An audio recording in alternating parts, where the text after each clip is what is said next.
Evo, tukaj imamo trto s tipičnimi simptomi eske. Govorimo o tako imenovanem tigrastem vzorcu, ki se širi od zunaj proti notranjosti lista med žilami in ustvarja take lise.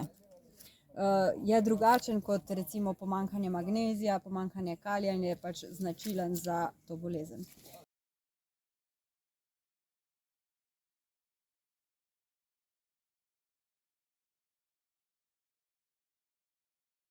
Eska je glivična bolezen, te glive se nahajajo v notranjosti olesenelega dela rastline. Eske ni v zelenih delih rastline in v enoletnem lesu, se pravi, vršičkar kot tak ne predstavlja težave.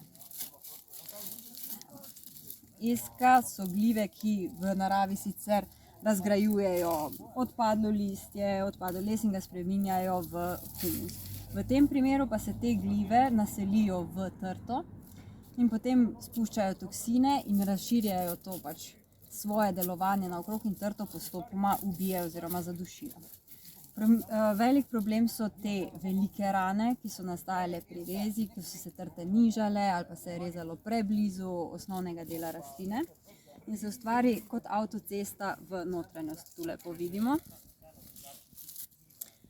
Ko je rezalo se je čisto ob rastlini, zasuši se noter, tu se je obraslo okoli tok, vendar imamo tu avtocesto v notranjost, ko te glive ta del razgrajujejo, potem se pa širijo naokrog in počasi okužujejo rastlino. Eska je drugače obstaja tako dolgo, kot obstaja vinska trta. Poznali so jo že v starem Rimu, v stari Grčiji obstajajo pisni viri pač o njeni prisotnosti.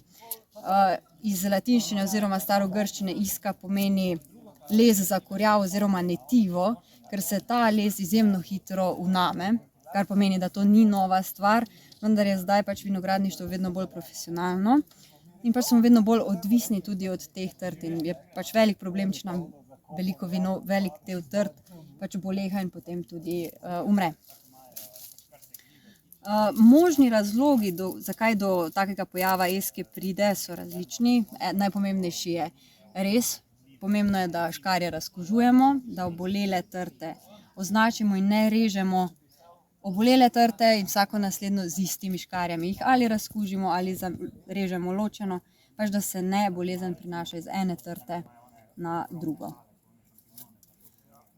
Pomembno je tudi, da ko obdelujemo tla ob trti oziroma mandamo, da delamo previdno, da ne naredimo ran tudi na tem spodnjem delu, kot jih vidimo recimo tukaj. Evo, tu se prav lušči stran. Spet možna vstopna mesta, v katerih se potem te glive lahko množijo. Pomembno je, da sadimo kvaliteten sadni material, da preverimo, od kod trtice prihajajo, da so iz zdravih matičnjakov, da se potem izognemo pač prinašanju že obolelih trt v vinograd. Eska se praviloma, če je taka, da pride iz okolja oziroma iz narave, ko pride razgrajevati les, se pojavi šele pri 7 do 10 let starih trtah in ne prej.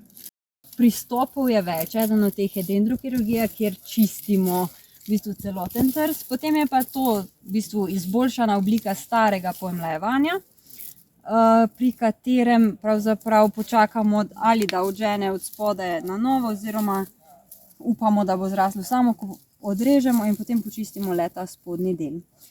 Kdaj se splača čistiti oziroma pomlajevati, kdaj pa boljše vinograd pač izkrčiti in zasaditi na novo. Francoske študije so ugotovile, da je optimalno oziroma da se čisti, ko je okuženost oziroma da je obolelih trt okrog 50%. Se pravi, polovica vinogradov je obolela, pa je še vedno bolj smiselno vinograd reševati, kot pa začeti na novo. Je pa pomembno tudi to, če je vinograd star in vidimo, da so vrste preozke za strojno obdelavo, da sorta zelo slabo prenaša vremenske spremembe, je potem bolj smiselno, da pač vinograd izkrčimo in začnemo na novo, da bo obdelava možna. Če pa imamo vinograd, ki je super, grozdje je super, trte lepo funkcionirajo, mogoče kakšna specifična sorta, je pa bistveno bolje, da ga ohranimo, ker imamo zelo močen koreninski sistem, ki res dobro hrani trto in je manj občutljiv in na sušo, in na velike količine padavin in lažje pač prenaša vse zunanje stresne dejavnike. Zdaj pa še z finančnega vidika. Če imamo mi vinograd,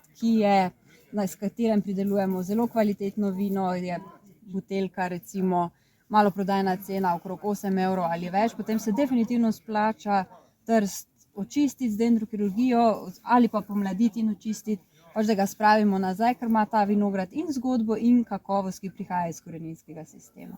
Če pa imamo mi vinograd, kjer govorimo o zelo nizkocenovnem vinu, je mlad vinograd ali pa nam ne ustreza, je pa pač laže, da trto zamenjamo in nasadimo novo. Je pa res, da pri starejših vinogradih, ko se nasadita mlada trta med dve odrasli trti, je možnost oziroma, da bo ta mala trta optimalno zrasla, da se bo dobro razvila, zelo majhna. Ker je pač sosede zažirajo oziroma se jo trudijo ustaviti, ker potem one zasedajo ta vmesni prostor.